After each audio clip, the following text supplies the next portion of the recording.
Welcome back to our YouTube channel. Today our topic is terminal velocity. आज आपका topic है terminal velocity. Important topic है examination point of view से। तो इससे पहले कि हम इस टर्मिनल वेलोसिटी को शुरू करें, हम जो बच्चे नए आए हैं हमारे इस यूट्यूब चैनल्स को सब्सक्राइब करें और हमारी हर एक वीडियोज़ को शेयर भी करें।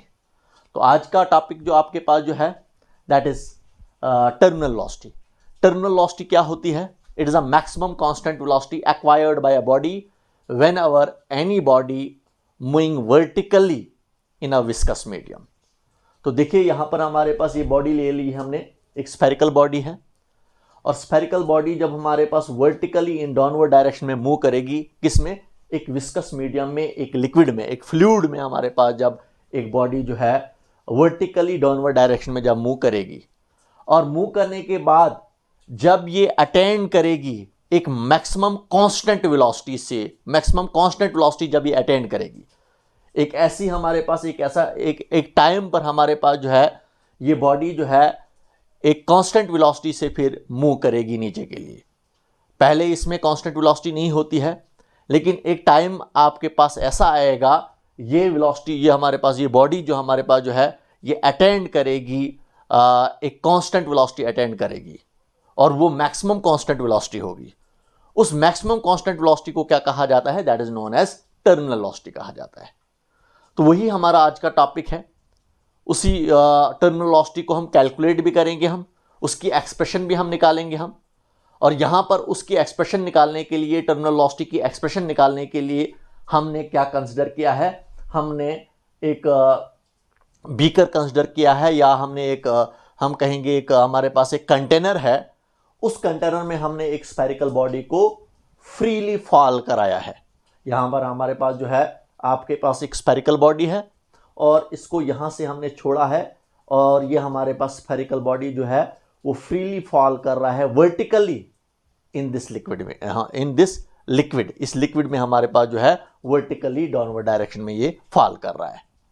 तो जब ये वर्टिकली डाउनवर्ड डायरेक्शन में फॉल करेगा, एक ऐसा टाइम आएगा ये अटेंड करेगा एक maximum constant velocity. Constant velocity का मतलब हुआ पहले इसकी वेलोसिटी चेंज होगी, नीचे चलते चलते इसकी वेलोसिटी चेंज होती जाएगी, लेकिन एक ऐसी पोजीशन आएगी फिर इसकी वेलोसिटी चेंज नहीं होगी, फिर इसकी वेलोसिटी कांस्टेंट रहेगी, वो मैक्सिमम कांस्टेंट वेलोसिटी होगी, फिर वेलोसिटी इसकी चेंज नहीं होगी। वो जो हमारे पास वेलोसिटी होती है उस वेलोसिटी को क्या कहा जाता है? टर्मिनल वेलोसिटी कहा जाता है, जो यहां पर मैंने लिखा भी है। It is defined as the maximum constant velocity acquired by a body while falling freely in viscous medium।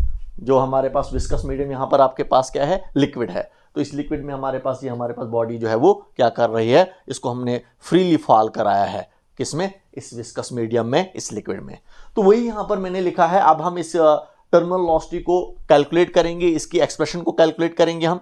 ये जो अभी मैंने कहा टर्मिनल वेलोसिटी क्या होती है, तो मैंने कंसिडर किया है यहां पर, देखिए let us consider small spherical body falling vertically इन विस्कस मीडियम। हमारे पास एक स्फेरिकल बॉडी है जो फॉल कर रही है वर्टिकली इस विस्कस मीडियम में, इस लिक्विड में वर्टिकली फॉल कर रहा है डाउनवर्ड डायरेक्शन में। हमारे पास ये स्फेरिकल बॉडी जो है वो फॉल कर रही है। इसके बाद मैंने लेट किया है, let rho be the density of body.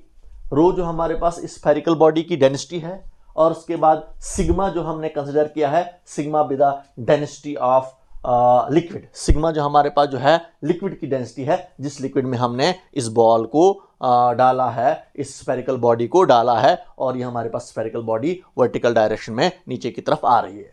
तो देखिए सबसे पहले अगर हम बात करेंगे, यहां से हमने इस स्फेरिकल बॉल को छोड़ा है। अगर हम टॉप पर बोलेंगे, यहां पर इस बॉल की जो वेलोसिटी होगी, इस बॉडी की जो वेलोसिटी होगी टॉप पर, यहां पर इसकी वेलोसिटी क्या होगी? जीरो होगी। तो जब इस यहां पर वेलोसिटी भी जीरो होगी और यहां पर विस्कस फोर्स भी जीरो होगी। जो विस्कस फोर्स हमने स्टोक्स लॉ में पिछले लेक्चर में हमने पढ़ा था, विस्कस फोर्स कौन सी फोर्स होती है? विस्कस फोर्स एक बॉडी पर लगती है, जब बॉडी हमारे पास किसी फ्लूइड में मूव करती है, जैसे हमारे पास लिक्विड में हमारे पास अगर ये बॉडी मूव करेगी, अगर ये बॉडी डाउनवर्ड डायरेक्शन में मूव कर रही है तो इसके अपोजिट में फोर्स एक्ट करती है। बॉडी के मोशंस के अपोजिट में फोर्स एक्ट करती है, उस फोर्स को क्या कहा जाता है? विस्कस फोर्स कहा जाता है। ये फोर्स कहां से अराइज होती है, ये फोर्स कहां से बनती है? ये फ्रिक्शंस की वजह से बनती है। जो फ्रिक्शन अराइज होती है, एक फ्रिक्शनल फोर्स जो बनती है, किसके बीच में बनती है? स्फेरिकल बॉडी के सरफेस और लिक्विड की सरफेस के बीच में एक फ्रिक्शनल फोर्स अराइज होती है। वो फ्रिक्शनल फोर्स, उस फ्रिक्शनल फोर्स की वजह से क्या बनती है? एक विस्कस फोर्स बनती है। और वो विस्कस फोर्स जो हमारे पास होती है, हमारे पास जो होती है, वो हमेशा बॉडी के मोशंस के अपोजिट में एक्ट करती है। जैसे हमारे पास स्फेरिकल बॉडी डाउनवर्ड डायरेक्शन में मूव करेगी, तो विस्कस फोर्स जो लगेगी इस पर, वो अपवर्ड डायरेक्शन में होगी, जिसको हम Fe से रिप्रेजेंट करते हैं। तो टॉप पर जब हमारे पास बॉडी यहां पर होगी, अभी ये इमर्ज नहीं हुई है, अभी ये बॉडी जो है नीचे नहीं आ रही है, अभी ये लिक्विड के अंदर नहीं गई है ये बॉडी, तो यहां पर विस्कस, टॉप पर विस्कस फोर्स भी क्या होगी? जीरो। विस्कस फोर्स भी जीरो होगी और वेलोसिटी भी यहां पर जीरो होगी, क्योंकि अभी हमने उसको छोड़ा ही नहीं है। वेलोसिटी तो तभी इसकी होगी जब ये मूव करेगा, क्योंकि वेलोसिटी हमारे पास क्या होता है? Rate of change of displacement होता है। जब हमारे पास ये बॉडी कुछ डिस्टेंस कवर करेगी तभी जाकर वेलोसिटी होगी। तो अभी जब हमारे पास बॉडी टॉप पर होती है तो यहां पर वेलोसिटी भी जीरो होती है और विस्कस फोर्स भी जीरो होती है। हाँ, बॉडी का वेट होता है, बॉडी का वेट है। उस वेट की वजह से ये बॉडी जो है नीचे के लिए आएगी, फ्रीली फॉल करेगी डाउनवर्ड डायरेक्शन में। तो जब ये नीचे के लिए आएगी, ऐसे नीचे के लिए आ रही है, यहां पर जो हमारे पास जो है, इस पर नेट फोर्स एक्ट करेगी। नेट फोर्स इस पर होगी, किस पर? इस बॉडी पर नेट फोर्स यहां पर होगी, क्योंकि यहां पर हमारे पास स्फेरिकल बॉडी पर तीन तरह की फोर्सेस एक्ट करेंगी स्फेरिकल बॉडी पर। एक तो हमारे पास वेट, स्फेरिकल बॉडी की वेट की वजह से, वो वेट हमारे पास फोर्स होती है, वो हमेशा हमेशा हमेशा और हमेशा डाउनवर्ड डायरेक्शन में होती है, जिसकी वजह से ये बॉडी नीचे के लिए आएगी, ये नीचे लिक्विड में मूव करेगी, वर्टिकली डाउनवर्ड डायरेक्शन में मूव करेगी।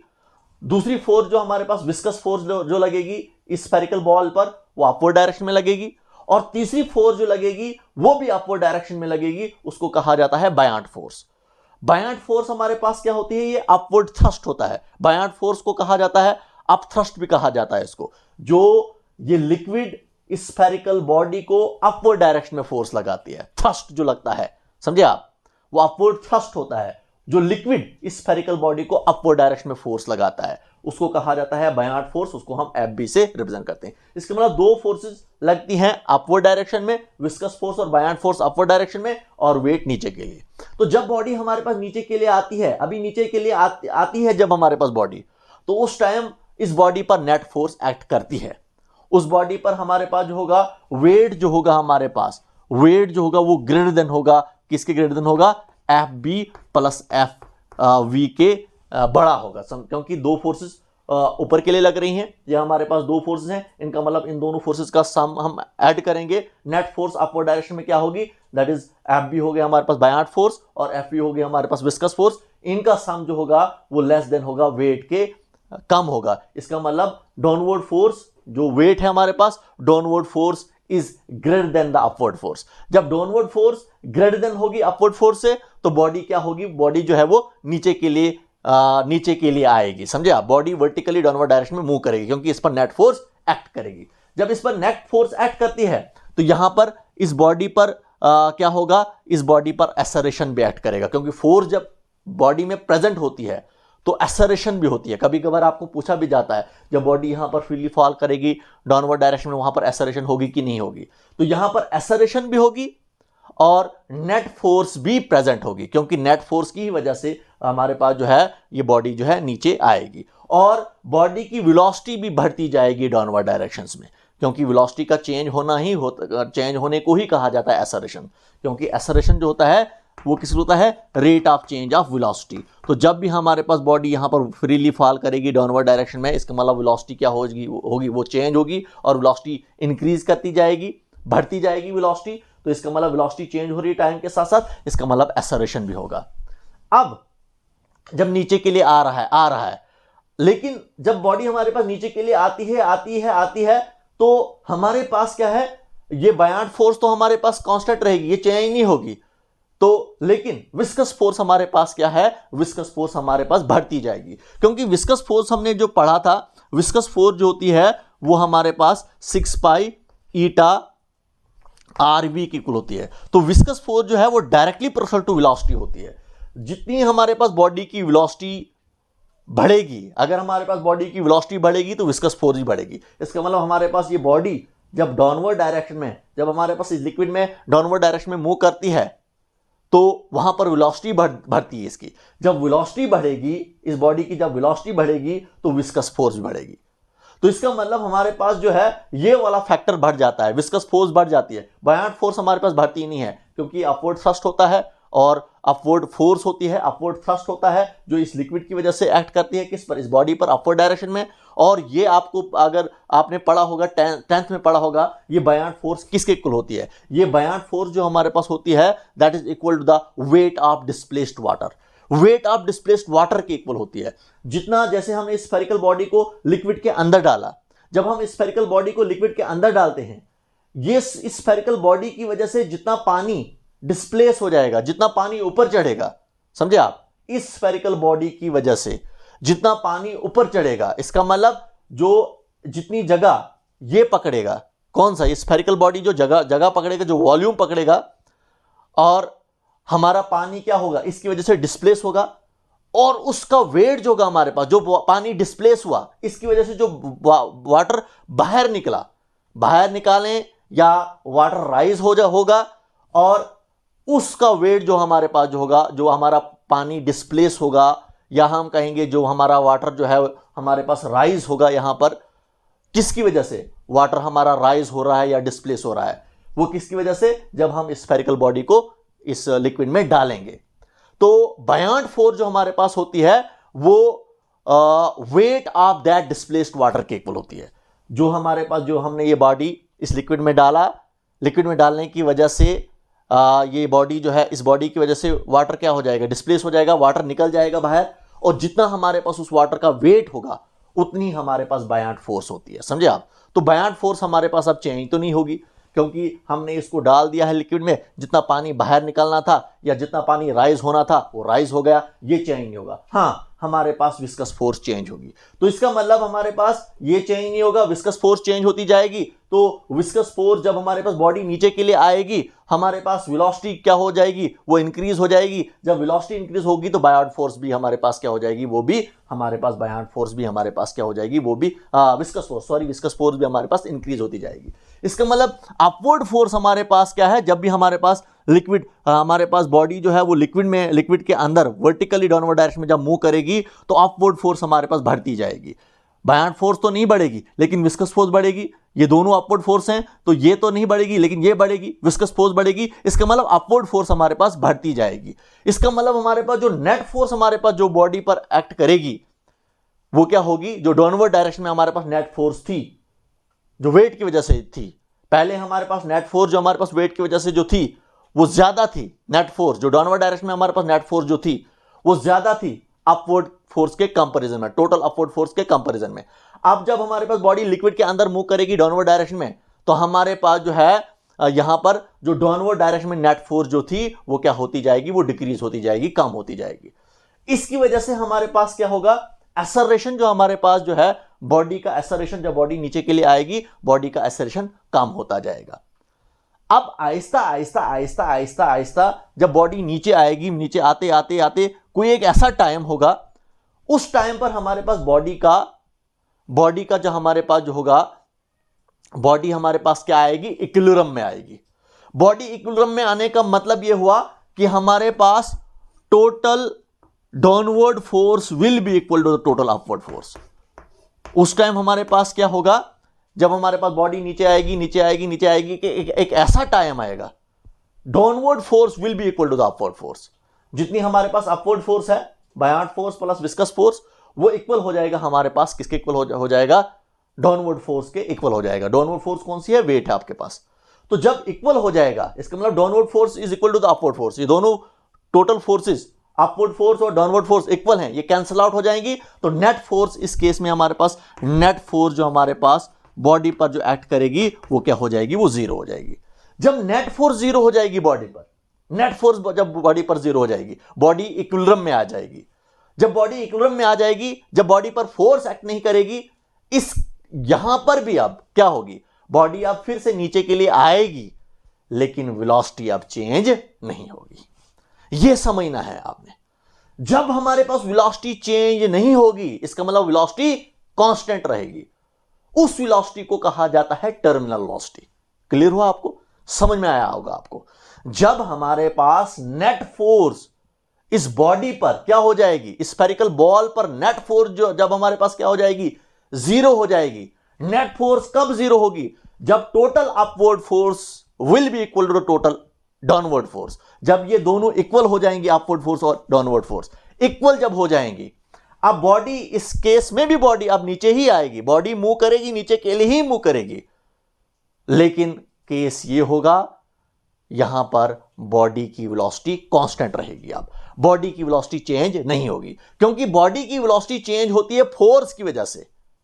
फोर्स अब इस बॉडी पर नहीं एक्ट करेगी। नेट फोर्स हमारे पास जीरो है। नेट फोर्स जब हमारे पास जीरो है तो बॉडी जो हमारे पास जो है किस वेलोसिटी से नीचे आएगी, वो कांस्टेंट वेलोसिटी से नीचे आएगी। उस कांस्टेंट वेलोसिटी को क्या कहा जाता है? टर्मिनल वेलोसिटी कहा जाता है।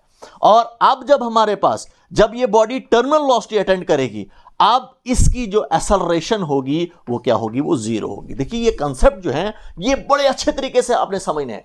आपको कंप्यूटर एग्जाम में कुछ भी पूछा जा सकता है, कोई भी कंसेप्ट आपको पूछा जा सकता है। तो जब हमारे पास बॉडी अटेंड करेगी टर्मिनल वेलोसिटी, वहां पर नेट फोर्स जीरो हो जाएगी, बॉडी तो नीचे आएगी, नीचे फॉल करेगी, नीचे के लिए ही आएगी, लेकिन वहां पर अब बॉडी जो नीचे के लिए आएगी वो constant velocity, maximum constant velocity से नीचे आएगी। अब इसकी वेलोसिटी चेंज नहीं होगी। क्यों? फोर्स, नेट फोर्स अब जीरो होगी, क्योंकि अब फोर्स इस पर एक्ट नहीं कर रही है। जब वेलोसिटी हमारे पास कांस्टेंट रहेगी, आपको पता है एक्सेलरेशन होता है चेंज ऑफ वेलोसिटी। अगर आपकी वेलोसिटी कांस्टेंट है, वेलोसिटी आपकी चेंज नहीं हो रही है, इसका मतलब एक्सेलरेशन भी हमारे पास क्या है? अब एक्सेलरेशन भी हमारे पास नहीं मिलेगा, क्योंकि एक्सेलरेशन होता है चेंज ऑफ वेलोसिटी। वेलोसिटी जब आपकी चेंज नहीं हो रही है, हमारे पास एक्सेलरेशन भी नहीं मिलेगा। एक्सेलरेशन आपके पास क्या होगा? वो जीरो होगा। आप तो ये मैंने आपको बेसिक कंसेप्ट बोलना था, और ये अभी एक्सप्रेशन इसकी हमने निकालनी है। ये जो आपके पास टर्मिनल वेलोसिटी है, जो कांस्टेंट टर्मिनल वेलोसिटी होती है, मैक्सिमम कांस्टेंट टर्मिनल वेलोसिटी होती है, वो अभी हम कैलकुलेट करेंगे हम। तो देखिए इस बॉडी पर हमारे पास कितनी प्रकार की फोर्सेस लगती हैं? बायॉन्ट फोर्स, विस्कस फोर्स और wait.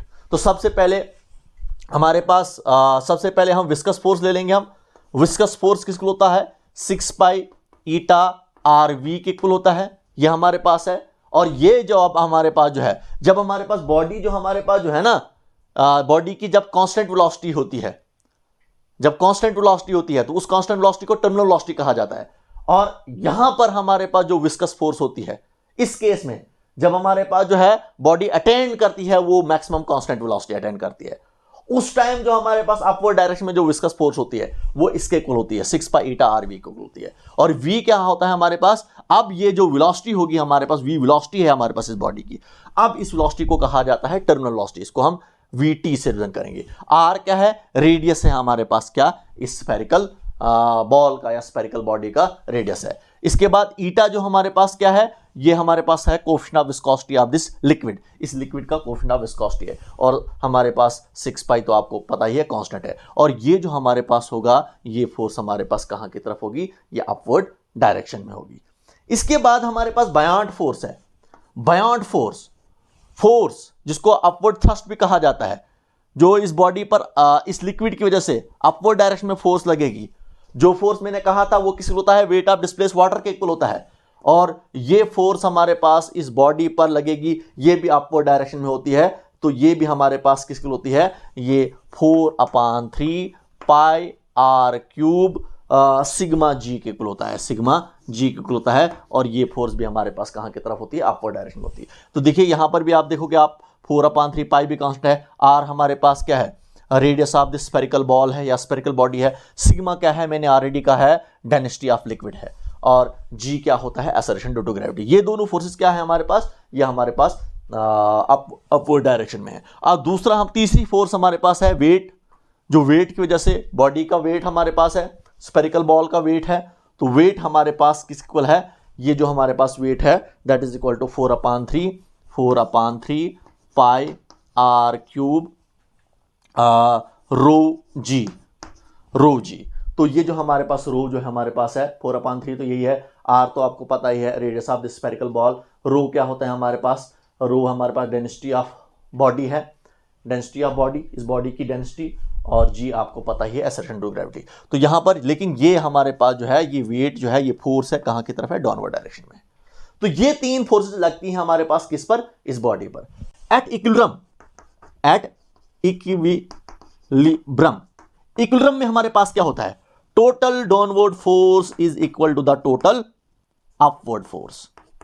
Total downward force is equal to total upward force. Total downward force क्या है, वेट डाउनवर्ड डायरेक्शन में है, तो अपवर्ड फोर्स हमारे पास ये टोटल अपवर्ड फोर्स है, बायवर्ड फोर्स भी और विस्कस फोर्स भी अपवर्ड डायरेक्शन में है। तो this force plus this force is equal to this force, ये हमारे पास अपवर्ड डाउनवर्ड में है और ये दो हमारे पास क्या है, अपवर्ड में है। क्योंकि जब हमारे पास ये स्फेरिकल बॉल इक्विलिब्रियम में होता है तो उस टाइम हमारे पास टोटल डाउनवर्ड फोर्स जो होता है वो अपवर्ड फोर्स के इक्वल होता है। उसी टाइम हमें जो मिलती है नेट फोर्स हमारे पास बॉडी पर क्या रहती है, वो जीरो होती है, और उसी टाइम हमारे पास मिलता है टर्मिनल वेलोसिटी। इसी केस में हमारे पास टर्मिनल वेलोसिटी है, टर्मिनल वेलोसिटी मिलती है जो हमने कैलकुलेट करनी है, जिसको मैक्सिमम कांस्टेंट वेलोसिटी बोलते हैं। और यहां पर अब हमारे पास एक्सेलरेशन क्या मिलती है आपको अब एक्सेलरेशन जो मिलती है वो क्या मिलती है, वो जीरो के इक्वल मिलती है, आपको एक्सेलरेशन बॉडी में नहीं होती है। तो देखिए यहां पर अब हम ये वैल्यूज पुट करेंगे, ये वैल्यूज पुट जब करेंगे तो W हमारे पास वेट है, तो वेट किस इक्वल है, हमारे पास है 4/3 pi r cube rho g, that is equal to buoyant force हमारे पास किस इक्वल है 4/3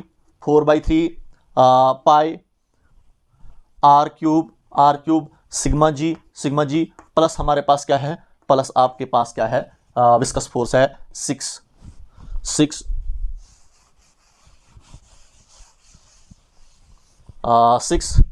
पाई ईटा आर वी के साथ हम टी लगाएंगे, हमारे पास क्या है, टर्मिनल वेलोसिटी है, यही मैंने कैलकुलेट करना है। अब देखो इसको हम इस साइड लाएंगे हम, तो किसको 4/3 पाई r क्यूब सिग्मा जी को इक्वल टू के इस साइड लाएंगे तो ये माइनस में आएगा आपके पास। माइनस में आने के बाद 4/3 इधर भी है, पाई भी इधर भी है, और हमारे पास r क्यूब इसमें भी है, r क्यूब इसमें, ये टर्म्स आपको और g के साथ ये सब आपको इसमें भी मिलेगा और इसमें मिलेगा। तो मैं क्या करूंगा, एक स्टेप खा के मैं कॉमन में निकालूंगा, मैं 4/3 पाई r क्यूब कॉमन निकाला मैंने। अब हमारे पास क्या इधर रहा, इधर आपके पास रो रहा, क्योंकि इसको इस साइड लाया हमने, इस साइड लाके हमारे पास ये सिग्मा, क्योंकि ये टर्म हमारे पास इस साइड होकर माइनस में आ जाती है, तो यहाँ पर आपके पास सिग्मा क्या होगा, माइनस सिग्मा, और जी भी हमने कांस्टेंट निकाला। देखिए हमने क्या किया है यहाँ पर, अभी मैंने क्या किया, आगे हमारे पास है 6 पाई ईटा आर वी टी ही हमारे पास है। मैंने यहाँ पर क्या किया, इस टर्म को मैंने इक्वल टू के इस साइड लाया, मैंने इक्वल टू के इस साइड लाने के बाद 4/3 पाई आर क्यूब दोनों टर्म्स में मिलता है, वो मैंने कॉमन निकाला 4/3 आर क्यूब। इधर रो बचेगा माइनस, इस टर्म्स में हमारे पास सिग्मा बचेगा, तो रो माइनस सिग्मा। जी को भी मैंने, क्योंकि जी इधर भी है, जी इधर भी है, क्योंकि इस टर्म को मैंने इधर लाया है मैंने, तो जी को भी मैंने कॉमन निकाल लिया। तो आप देखिए हमारे पास 2 2 जार 4, 3 2 जार 6, इसके बाद पाई कैंसल आउट हुआ, इसके बाद हमारे पास एक आर कैंसल आउट हो जाएगा, एक आर कैंसल आउट हो जाएगा, तो इधर क्या बचेगा आपके पास 2/3 और आर स्क्वायर बचेगा, rho minus sigma g, that is equal to इधर आपके पास 3 ईटा और वी टी। मुझे टर्मिनल वेलोसिटी चाहिए, मुझे वी टी चाहिए, टर्मिनल वेलोसिटी चाहिए मुझे। ये 3 ईटा इधर चले जाएगा, तो ये 3 इस के साथ डिनोमिनेटर में आ जाएगा, तो 3 3 जार होता है 9, 2/9, और ईटा भी इसी के साथ रहेगा, डिनोमिनेटर में ही रहेगा हमारे पास ईटा भी, और r square rho minus sigma g आपके पास आ रहा है। ये जो अभी हमने निकाला, ये हमने टर्मिनल वेलोसिटी निकाली। तो टर्मिनल वेलोसिटी आपके पास किस ला रहा है, टर्मिनल वेलोसिटी जो अभी हमने फाइंड आउट किया, यह आपके पास जो आ रहा है, इसको सीधा करके लिखूंगा मैं, वी टी किसको ला रहा है आपके पास, this is terminal velocity, that is 2/9 eta, यहाँ पर आपके पास आर स्क्वायर है, ये r square rho minus sigma g, ये हमने फाइंड आउट किया टर्मिनल वेलोसिटी को। तो ये आपके पास जो है, जो अभी हमने कैलकुलेट किया, किसको कैलकुलेट किया हमने, टर्मिनल वेलोसिटी को हमने फाइंड आउट किया, कैलकुलेट किया हमने टर्मिनल वेलोसिटी को। अब देखिए यहीं से हमारे पास एक कंसेप्ट आता है, कब हमारे पास बॉडी जो है डाउनवर्ड डायरेक्शन में मूव करेगी, कब हमारे पास बॉडी अपवर्ड डायरेक्शन में मूव करेगी। तो देखिए केसेस, 3 केसेस यहां पर बनते हैं। देखिए एक्सप्रेशन निकाल ली हमने टर्मिनल वेलोसिटी की, ये आपके पास एक्सप्रेशन है, यहां तक करो आपको काफी है। केसेस भी करना चाहोगे आप, तो देखिए केसेस हमारे पास है, जब सिग्मा, जब रो, पहला केस हमारे पास है when rho is greater than sigma, rho is greater than sigma, rho is greater than sigma का मतलब हुआ, रो हमारे पास क्या है, डेंसिटी है, किसकी, बॉडी की। अगर बॉडी की डेंसिटी, सिग्मा किसकी डेंसिटी है, सिग्मा हमारे पास डेंसिटी है किसकी, लिक्विड की। अगर बॉडी की डेंसिटी लिक्विड की डेंसिटी के कंपैरिजन में ज्यादा होगी, तो उस टाइम हमारे पास टर्मिनल वेलोसिटी जो हमारे पास जो आपको मिलेगा वो पॉजिटिव में मिलेगा। टर्मिनल वेलोसिटी किस में मिलेगा आपको, ये जो वैल्यू आपको मिलेगी वो किस में मिलेगी, आपको पॉजिटिव में मिलेगी, क्योंकि ये इसकी वैल्यू ज़्यादा है इसके कंपैरिजन में, तो जब इसकी ज़्यादा होगी इसके कंपैरिजन में तो आपको वैल्यू पॉजिटिव में मिलेगी ना। एग्जांपल आपको दूंगा, ये अगर ये 2 होगा तो ये 1 ही होगा, तो आपके पास पूरी की पूरी वैल्यू फिर आपके पास पॉजिटिव में मिलेगी। जब हमारे पास टर्मिनल वेलोसिटी पॉजिटिव में मिलती है तो इस केस में हमारे पास बॉडी जो है वो क्या करती है, हमारे पास बॉडी जो है वो फॉल करती है। इस केस में बॉडी क्या करती है, फॉल करती है लिक्विड में। बॉडी अब नीचे के लिए जाएगी, फॉल करेगी डाउनवर्ड डायरेक्शन में। तो देखिए सेकंड केस में हमारे पास when sigma is greater than rho, जब हमारे पास सिग्मा जो होगा वो ग्रेटर देन रो होगा, सिग्मा मींस लिक्विड की डेंसिटी जो होगी वो बॉडी की डेंसिटी की कंपैरिजन में ज़्यादा होगी। तो जब density of liquid is greater than the density of body, तो उस टाइम हमारे पास टर्मिनल वेलोसिटी किसके इक्वल होगी, टर्मिनल वेलोसिटी आपके पास नेगेटिव में आएगी। तो यहाँ पर देख सकते हो आप, इस एक्सप्रेशन से देख सकते हो आप, आपके पास वीटी की वैल्यू जो है टर्मिनल वेलोसिटी की वैल्यू नेगेटिव आएगी। क्यों? क्योंकि इसकी वैल्यू अगर सिग्मा की वैल्यू रो के कंपैरिजन में ज़्यादा होगी, तो इसकी वैल्यू ज़्यादा है तो इसकी वैल्यू कम है, तो हमारे पास यहाँ पर आपको नेगेटिव में वैल्यू आएगी। तो आपके पास जब इसकी वैल्यू नेगेटिव में आएगी तो पूरे की वैल्यू नेगेटिव में आएगी, इसका मतलब V2 आपके पास नेगेटिव में आएगा। तो आपके पास जब टर्मिनल वेलोसिटी नेगेटिव में आती है तो बॉडी जो है वो क्या करती है, वो राइज करती है। यहाँ पर इस केस में हमारे पास क्या होगा, बॉडी जो है अपवर्ड डायरेक्शन में राइज करेगी। तो इसके बाद थर्ड केस हमारे पास क्या है, थर्ड केस में हमारे पास क्या है, when sigma is equal to rho, जब हमारे पास क्या होगा, density of liquid that is equal to density of body, तो उस टाइम हमारे पास टर्मिनल वेलोसिटी क्या हो जाएगी, टर्मिनल वेलोसिटी आपके पास 0 के इक्वल हो जाएगी और बॉडी क्या हो जाएगी, वो सस्पेंडेड फॉर्म में आ जाएगी, सस्पेंडेड फॉर्म में। तो बॉडी जो है वो ना ऊपर जाएगी ना नीचे जाएगी, बॉडी जो हमारे पास जो है बिल्कुल सस्पेंडेड फॉर्म में रहेगी और यहीं पर टिकी हुई रहेगी, ना ऊपर चढ़ेगी ना नीचे आएगी। तो क्यों? क्योंकि हमारे पास सिग्मा रो के इक्वल होगा। जब सिग्मा रो के इक्वल होगा, दोनों की वैल्यू जब इक्वल होंगी तो इसमें से इसको निकाल देंगे तो 0 आ जाएगा, तो पूरी की पूरी टर्म ये 0 हो जाएगी, तो आपके पास टर्मिनल वेलोसिटी 0 हो जाएगी। तो टर्मिनल वेलोसिटी जब 0 हो जाएगी, इसका मतलब इस केस में हमारे पास क्या होगा, इस केस में ना बॉडी नीचे आएगी ना बॉडी ऊपर चढ़ेगी। तो यहाँ पर हमारे पास जो है ये वाला केस होगा कि हमारे पास बॉडी सस्पेंडेड फॉर्म में रहेगी। तो ये हमारे पास 3 केसेस थे, जिन 3 केसेस को हमने डिस्कस किया। ये देखिए यहाँ पर जब आप वेलोसिटी और टाइम के बीच में ग्राफ बनाओगे, आप वेलोसिटी और टाइम के बीच में ग्राफ बनाओगे, आप जो जिस वेलोसिटी से हमारे पास ये स्फेरिकल बॉडी मूव करती है डाउनवर्ड डायरेक्शन में, तो यहाँ पर क्या होता है, पहले हमारे पास टाइम के साथ साथ वेलोसिटी इंक्रीज हो जाती है। उसके बाद जब हमारे पास ये टर्मिनल वेलोसिटी मिल जाती है तो ये हमारे पास कौन सी वेलोसिटी होती है, ये मैक्सिमम कांस्टेंट वेलोसिटी होती है, जिसको हम टर्मिनल वेलोसिटी कहते हैं। तो ये यहाँ पर आपको जो मिल रही है VT, जिसको हम रिप्रेजेंट करते हैं मैक्सिमम कांस्टेंट वेलोसिटी को, जिसको हम मैक्सिमम कांस्टेंट वेलोसिटी बोलते हैं। और ये क्या होती है, टर्मिनल वेलोसिटी होती है। तो हमारे पास क्या होता है, जब बॉडी नीचे के लिए आती है तो टाइम के साथ साथ पहले वेलोसिटी इंक्रीज होगी। तो जब हमारे पास क्या होता है, यहाँ पर आपके पास एक ऐसा पॉइंट आता है जहाँ पर हमारे पास स्फेरिकल बॉडी पर नेट फोर्स 0 हो जाती है और वहाँ पर आपको एक मैक्सिमम कांस्टेंट वेलोसिटी मिलती है। उसके बाद वेलोसिटी इंक्रीज नहीं होती है। उस मैक्सिमम कांस्टेंट वेलोसिटी को क्या कहा जाता है, टर्मिनल वेलोसिटी। और यहाँ पर आपके पास क्या मिल रही है, ये आपके पास मिल रही है मैक्सिमम कांस्टेंट वेलोसिटी मिल रही है। तो यहाँ पर हमारे पास ये वेलोसिटी और टाइम के बीच में ग्राफ भी हमारा ऐसा बनता है। तो ये आज आपका टॉपिक था, that was your terminal velocity. Okay.